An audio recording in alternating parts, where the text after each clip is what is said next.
Hello, and welcome. I am Edwin, the digital avatar for Paraban's electronic evidence examiner platform. I will be your guide as we explore the powerful and intuitive functions of E3.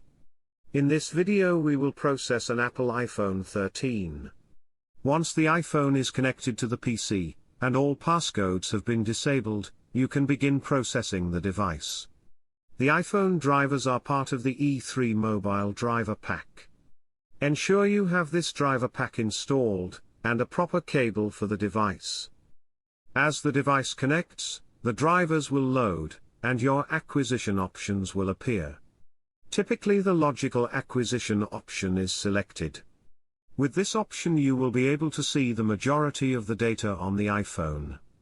The E3 software will prompt you to do an encrypted backup, or will tell you the status of the encryption for backup on the device. Enter the password, or assign a password if encrypted backup is not already set.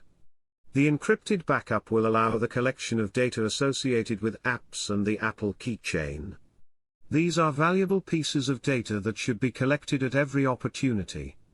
As we complete the acquisition, you can easily review the information by looking at everything from device properties. This includes parsed data, including keychain data, such as passwords. You also can easily access the installed applications, and their associated data. Once the data is captured, you can use the powerful analysis engines in E3 to search and review data.